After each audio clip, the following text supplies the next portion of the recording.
这就好像什么，你肚子饿，肚子饿最好的方式就是我赶快去吃东西。但是现在别人就是买一个东西给我吃，但我那东西不喜欢吃，我想吃一个好吃的东西。我觉得现在状况就有点像是因为买不到你喜欢吃的东西，所以大家都不要吃了。但我觉得这不太对，买不到你喜欢吃的东西，应该是想办法赶快解决到去买你喜欢吃的东西。找到自己想要做的东西，让我身边的人都过得很好。只要够快乐，我觉得你就很成功。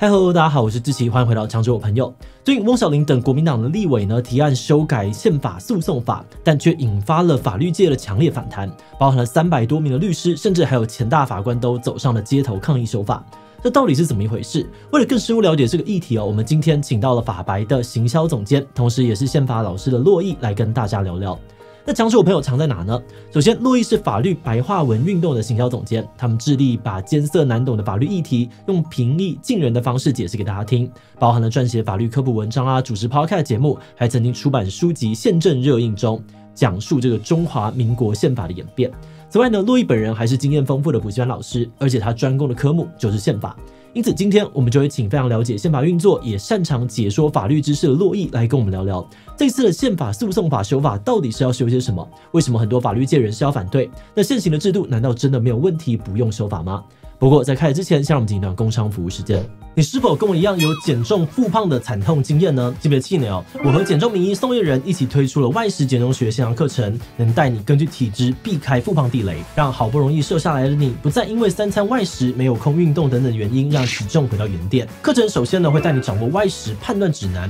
一眼就能够根据食材的类型与烹调的方法来找到好吃、便利又能够瘦的日常外食。而如果想要杜绝复胖，那就一定要认识影响减重成效最关键的荷尔蒙体质，根据体质调整作息与饮食来减重，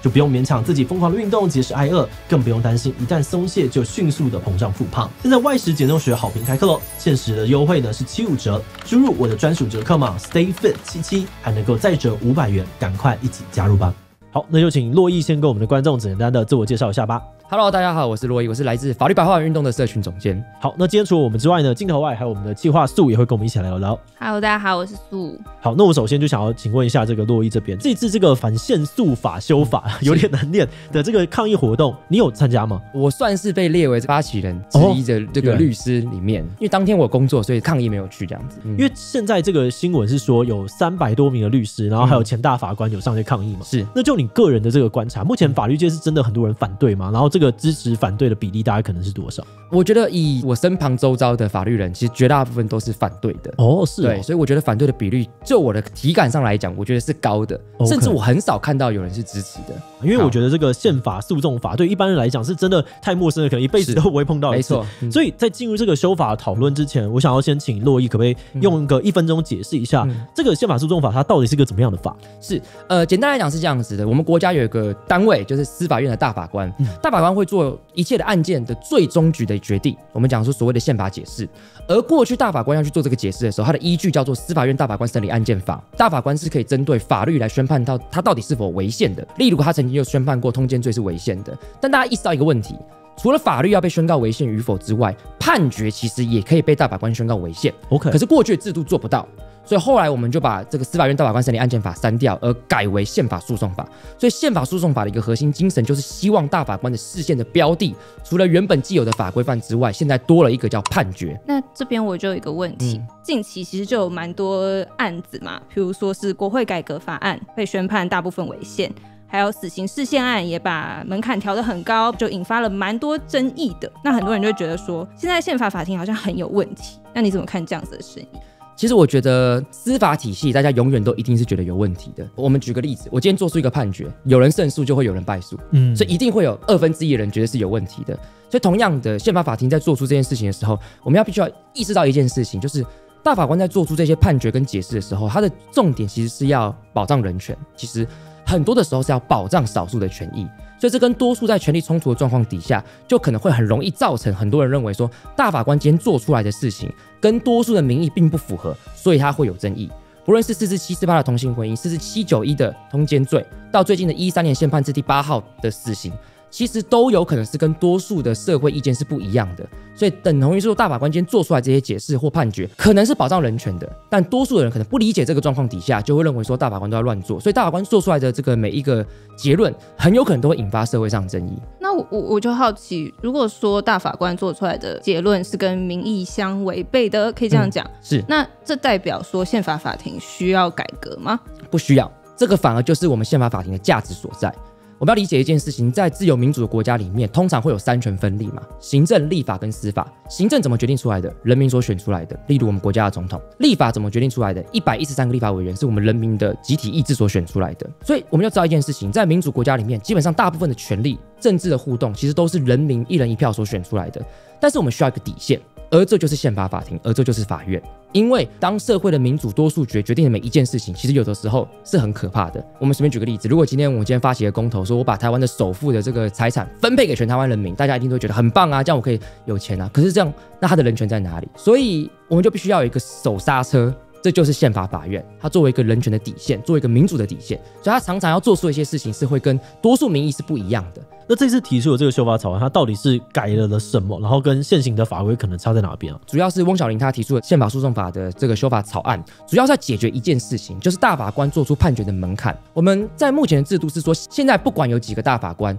，2/3就可以开始开启就是一个判决这样子。可是当翁小玲这样子修法之后，他把这个现有整额限于15个人，意思就是说15人的2/3就是10个人，所以就说你必须凑满10个人才能开会。所以这样有个很大的差别，就是如果我今天大法官剩下10个人，那你就是原本过去的叫做10乘以2/3就可以开会。可是现在是如果只有10个人的话，他必须用15作为他的这个基准，15乘上2/3，所以不管怎么样，你一定要10个人才能开会。这次修改的还有第二个，就是大法官的做出的决定一个结论的门槛。曾经在司法院大法官审理案件法过去的时期是2/3，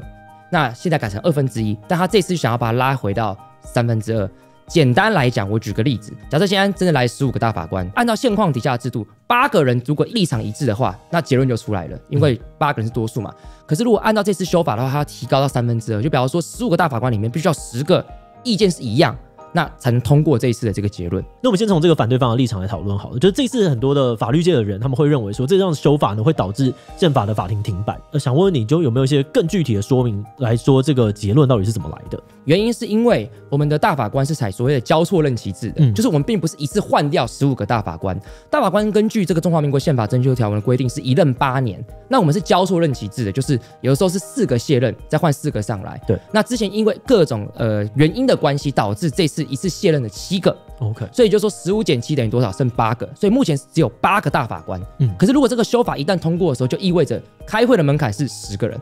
那不到10个人，宪法法庭就会关门。OK， 那暂时关门会怎么样吗？有真的很严重吗？暂时关门它比较严重的部分代表说，其实有蛮多的人他的申请释宪的案子就会卡关在这边。我们要一个很简单一个逻辑，大部分的释宪案都是人民所提起的。那人民为什么提起释宪案？其实绝大部分原因就是因为他的案子他得不到正义，他认为法官的判决可能违宪，他可能认为法官判决里面所适用的法规范是违宪的，所以他对于正义的渴望使得他去申请释宪。但如果宪法法庭暂时关门的话，就会使得这些人民在捍卫权利的过程当中，他会莫名其妙的被暂停。那我就会觉得这个其实对于人民的权利来讲影响是大的。那我这边我就会有点好奇，如果暂停一下，真的会怎么样吗？这就是问题，一下是多久？因为我们不敢确定。按照现况底下，就是如果今天我们赖清德提名了7位大法官，如果顺利通过的话，那这个暂停就结束了。但是现在问题就是我们不知道什么时候会通过。那不知道为什么时候会通过的时候，这个一下很有可能是1个月，但很有可能是1年，因为我们过去中华民国就曾经发生监察院提名的监察委员，立法院死不通过，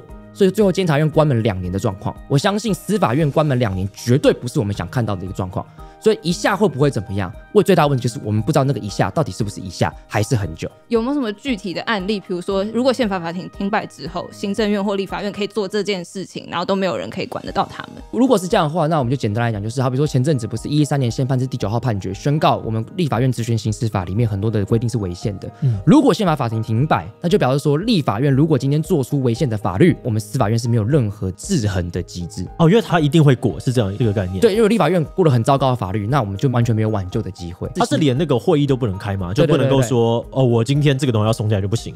假设这是立法权对司法权的制衡，但一旦这个法案在现在通过之后，那最后的结论叫做司法权没有办法对其他机关进行制衡，这其实是更不好的结果。就包括立法院，那也包括行政院嘛。当然，但这样子，如果从一个支持者的角度来讲的话，可能会觉得说，那你的大法官人选就提好一点啊，是他不就会过了吗？我们过去就曾经发生过监察院是关门的状况，后来其实有立法委员申请大法官解释，大法官其实讲了一个非常重要的概念，叫做宪法忠诚义务。意味着什么？就是我们国家的宪法如果规定在那边，我们就是要落实。所以宪法说我们有监察院，那就是要有监察院，监察院不可以是空转的状态。所以大家后来就讨论到这个事情要怎么去解决。其实最好的方式就是否定它，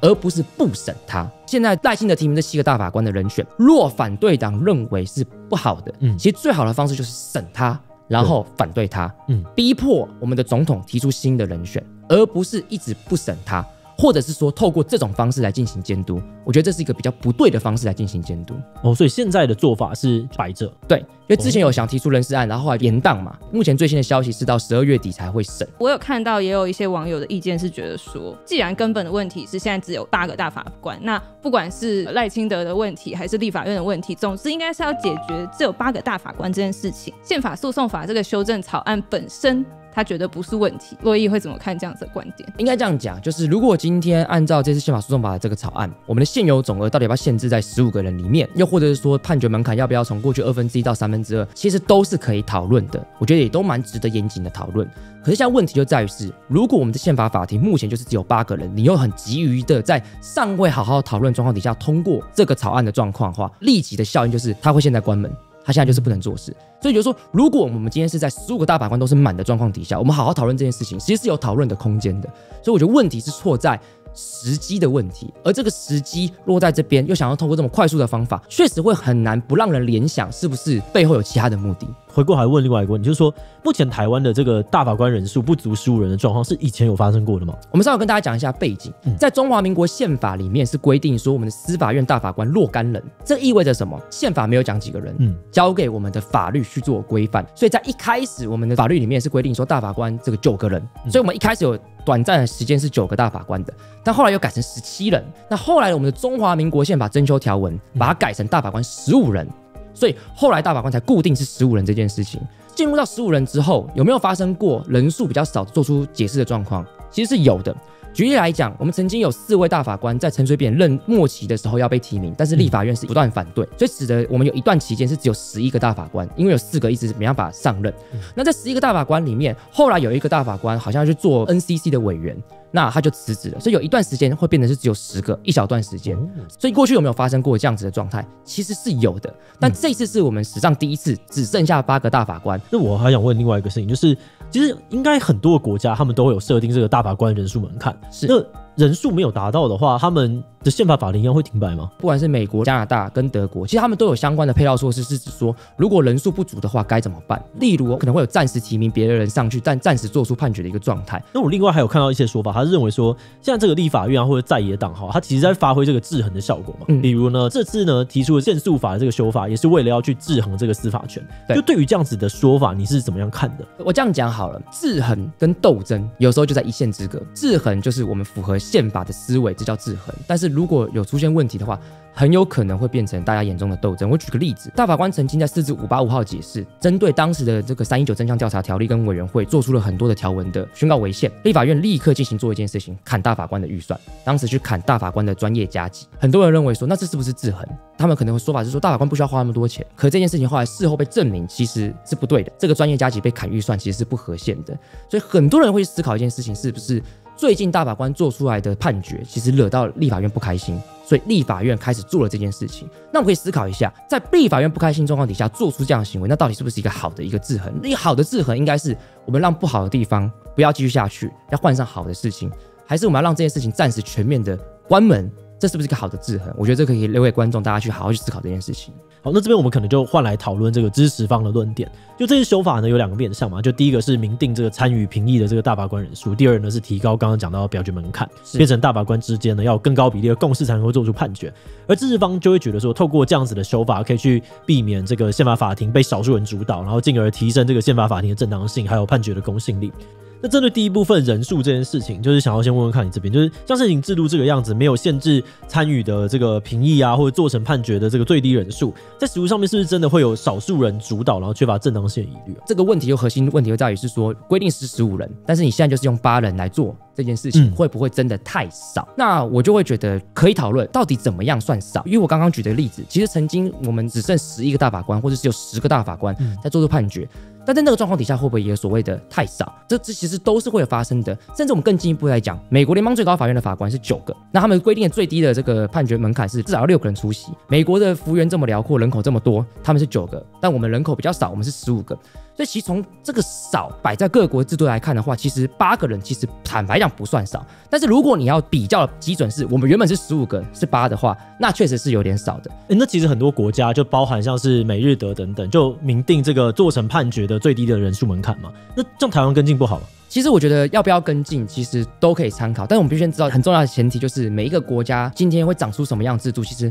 脉络都不太一样。以美国来讲，美国联邦最高法院的大法官有9位，而这9位其实基本上是除了死亡或者是退休，他才会离开那个位置，所以其实不太会发生一下有很多大法官卸任的状态，顶多就是一次就1位，通常都是这样子。所以他们针对人数这件事情，其实他就不用设定一些限制。对对对，他就觉得还好，因为不太会发生大规模的状态。可是像台湾，我们基本上是常常是4位大法官、4位大法官或7位大法官一次卸任，所以变成是我们可能会发生人数变动比较大的状态。为什么我们会有447的这个问题？原先一开始我们的中华民国宪法增修条文其实预设一件事情，他很希望一个总统他能提名的大法官不要一次提名15个，因为我们会希望说不同的总统、不同的势力可以提名不同人选大法官，所以要避免15个大法官被一个总统提名的状态。所以一开始我们有设置所谓的交错任期制，但是交错任期制后来被打乱了。为什么？因为在陈水扁任内2008、2007年的时候，他想提名4位大法官，最后被立法院一直不断的延宕，这4位大法官最后是被马英九提名的。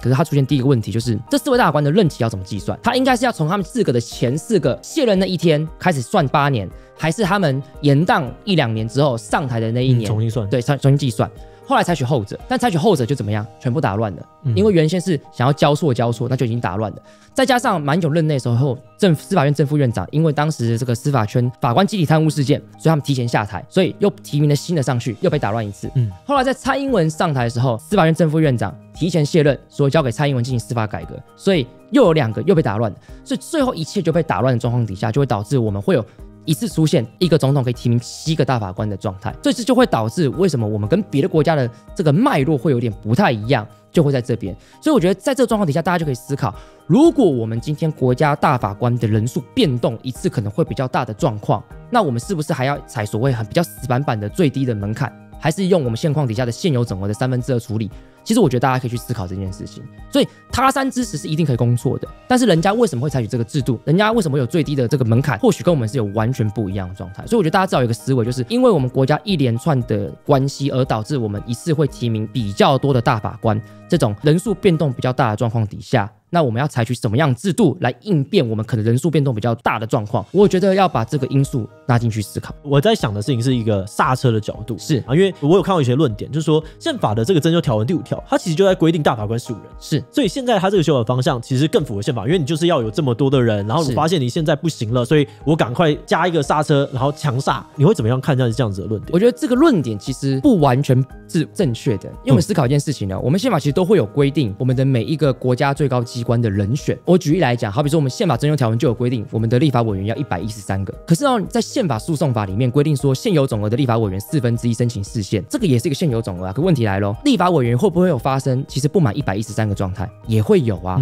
立法委员今天被抓走了，他那个缺额就在那边，或是假设有立法委员过世了，难道我们会说今天不满113个立法委员，我们就绝对不开会，绝对不做出任何事情吗？也不会啊。可是不会差那么多啊，像大法官是15跟8，对，这差超级多啊。对，所以这件事情的最大的问题就在于是，如果要好好讨论这件事情的话，是不是应该要在人数充沛的状况底下好好讨论？我们举个例子，假设今天立法院在发生一个大事情，导致我们瞬间少了非常非常多立法委员，然后大家就觉得少那么多立法委员，我们就不可以让立法委员做这件事情，现在瞬间就提出一个修法的门槛，让立法委员的表决门槛变超高，那就有可能会导致立法院关门的状态，这可能也不是一件好的事情。所以我会觉得这几件事情单独都可以好好讨论我们的门槛的事情，但我觉得如果大家觉得现在8个人不应该做出判决，就太少的状况之下，那就应该要赶快审人事案啊。就赶快我懂，审人事案，就是因为这两边它有一点点冲突。对，就假设你今天踩的事情是人就是太少了，所以你应该要同时去踩刹车，然后同时你又去跟讲说，我这个人又不够，你赶快给我新的名单。对，可是偏偏现在没有2个都做，所以让大家觉得有点混乱。这就好像什么，你肚子饿，肚子饿最好的方式就是我赶快去吃东西，但是现在别人就是买一个东西给我吃，但是我那东西不喜欢吃，我想吃一个好吃的东西，那这时候解决方法叫做我要赶快去买一个好吃的东西填饱我肚子，还是大家都不要吃了？这就是要吃什么随便，要吃什么随便，但我不想吃这个东西。对，如果你不想吃，那就去买一个你喜欢吃的，还是大家都不要吃？我觉得现在状况就有点像是因为买不到你喜欢吃的东西，所以大家都不要吃了。但我觉得这不太对，买不到你喜欢吃的东西，应该是想办法赶快解决到去买你喜欢吃的东西。我觉得这个地方有点有趣，就是因为我刚才听的时候，其实我自己有点混乱。我自己有点觉得说，对啊，如果它就是一个影响那么多人的事情，那你现在踩刹车好像听起来其实不错啊。可是如果是真的这样子觉得，那的确就刚刚讲到，就他有好多步都应该要一起同时做，因为如果他觉得这件事情很重要，对，但偏偏就是这几步没有一起做，所以才导致了一个争议是，你是真的觉得这样吗？对，这个很问题哦。人事案其实是比这个宪法诉讼法草案更之前提出了，你不好好去审这个人事案，你把它延宕，但是你提出宪法诉讼法，这个其实有点奇怪。你如果真的觉得宪法法庭运作这么重要，那就是应该赶快好好去审这个人事案，告诉赖清德说你提名的人选有几个是有问题的，你重新去提名，然后我们去否决掉他。但是你不这样做，然后你反而提出这个草案，让这个宪法法院被冻结，就整个这个顺序跟时机其实都很怪。那另外想问一下，这次修法除了有规定明定人数以外，还有提高表决门槛嘛？就是原本规定是从半数以上的人同意，现在改成2/3以上的人同意才能做成判决，就是变成所谓的超级多数决啦。那这点也有很多法律人反对，比如说我们有看到前大法官黄宏孝，他就觉得说这样子反而会变成某种少数决。那我就很好奇说，为什么改成超级多数决反而会变成少数决呢？在过去我们的宪法法庭运作的时候，其实过去就是2/3，但是过去大家就是觉得2/3会出问题，所以才改成1/2。我举个例子，2/3的意思是说什么？你必须要抽到2/3的意见才能通过这个结论，那意味着只要有1/3反对，其实他可能就会卡住了。我再举个例子，好比说过去15个大法官，如果今天比数是10:5，那通过没有问题。可是如果是9:6呢？如果是8:7呢？这意味着什么？就意味着这15个大法官里面有9个人多数的意见是采 A 意见，但是他不能通过，因为他不到2/3。所以在过去常常我们大法官解释就经常会发生一个状态，多数的意见不到10个，所以他就必须要跟少数的意见去做妥协。所以最后做出来的这个解释常常会有一种就是很多人会批评会有一点四不像，因为它充满了妥协的痕迹。那我觉得实际上真的运作过的黄宏霞大法官他应该是很感同身受的，所以他认为说可能改成1/2其实是比较好的。而这也是为什么现况底下是制度是1/2，就是因为以前的2/3大家认为实在是太不好。我这边很好奇的一点是，在一个会影响全国人民这么多事情的这个法律里面，然后用一个更高比例的，它真的不好吗？充满妥协真的不好吗？这我觉得就是见仁见智，看大家要从什么角度去看。因为我们也不免俗的说的，大法官所做出来的决定其实是真的会影响到全国人民的。对啊，他做出来的判决全台湾人都要听，所以严谨一点是比较好，这也是一个事实。但是我不认为这样子的严谨一定要体现在所谓的门槛上面，因为其实一个案件能进到大法官里面，其实这整个过程就已经相当严谨，进去也不容易的。所以我认为这个严谨已经体现在别的制度的上面，因为大法官是可以不受理的，而且再加上大法官就算今天做出个决定，他不必然是违宪啊，对不对？今天一大法官一年做出20个判决，假设10个违宪10个合宪，其实10个判决是会影响到人民的，另外10个合宪其实可能影响的也不会到这么的大。所以我觉得严谨是好事，但是要不要在1/2改成2/3这个严谨，我认为这个严谨可能会带来更多的弊害，而且甚至就回到我刚才讲的嘛，表面上看起来更严谨，但是很有可能变成少数人的意见反而把持了多数人的意见。也是有看到一些网友说，他觉得没有到达2/3同意，代表这件事情在法律界是充满争议的，就代表他不宜直接做出判决。这个说法我觉得大家可以想象一下，争议的事情一定会发生，它一定有机会碰到宪法法院，所以你要想那就是8个跟10个，你觉得这个争议会因为多那2个大法官就比较不争议吗？就大家可以去思考这件事情哦。1/2门槛就只要8个大法官，2/3是10个大法官，你真的觉得多那2个，大家真的会觉得你今天8个大法官做出来就是不好，变10个好，我同意了。真的会这样吗？其实一定也不是吧。其实最好的解决方式一定是越争议的议题在政治的场域解决，其实是越好。其实应该是透过行政跟立法的互动来解决是最好的。但为什么它解决不了？就是因为它真的解决不了，所以他才要丢给司法体系做解决嘛。举个例子，同性婚姻最好的方式怎么解决？立法院立法嘛。可是为什么最后又变大法官解决？因为立法院不愿意立法，所以才丢给大法官。所以大法官永远都会在处理我们国家的烫手山芋，所以他一定是永远处理争议的议题，这是必然的。所以大家实际想看，多那2个大法官真的能消弭大家认为因为变2/3，所以你就比较能接受多数多那2个大法官就比较不争议了吗？你就可以觉得比较有说服力吗？我觉得某种程度上面好像也可以去想的事情是，我们到底希望法律扮演的角色是稍微先行的，还是稍微在后面一点点的？因为如果我们今天我们把它弄得很高，那只有我们可以觉得说，某种程度它需要得到非常高的社会共识，才可以推动社会的前进。对，但我们希望这样吗？对，没错。那如果今天它是1/2，我们就可能更有机会在社会产生碰撞的那个当下，从一些我们认为的专业学者里面告诉他说，其实这应该是这个样子，然后就往那边去。总结一下的话，就是所以洛毅，你是觉得说法案本身里面的条文，这次翁小玲提出的这些都是可以讨论的，都是可以讨论的，只是现在的这个时间点，如果要通过这个法案的话，会造成问题。就会它原本的 A 法条，它的争议是甲跟乙 ，B 法条的争议是丙跟丁。但是你在这时候提出来的争议，它就是误，就是跟我们原先讨论是不太一样的。然后所谓的误就是宪法法庭停摆。对，那我就觉得其实是很可惜的。这其实很微妙，因为我觉得要不是我今天有这个节目可以跟你这样子慢慢的聊，我觉得单从文章来看，第一个就会看到一大堆的门槛，像是宪法诉讼法嘛，宪法诉讼法，对，光是这个词就看到就我要划掉它，然后再看到好多数字，又有15人、8人，然后2/3，划掉它，一大堆的公共门槛，导致这件事情它很难被好好的去理解它。对，因为法白你们应该处理很多这种就是复杂法律的一些讨论嘛，或者是相关的议题。那你觉得这个在你们处理过的难度中，它有到几颗星？满分5颗？我坦白讲，它有一个不难的点，它难的点就在它本身的背景知识是复杂的，对，它的前提是复杂，它的脉络是复杂的，所以你今天要讲这个事情的话，你一定要把前提讲完，但前提就需要花很多时间。但是因为他提出草案的人，因为蛮多争议的，就是大家可能听到好比说翁小玲的名字，大家就开始会有很情绪。他是法学博士，重点不是法学博士，重点是因为他在立法院常常可能会讲出一些大家觉得很惊人的话，像他之前可能就曾经讲过，就说这个立法院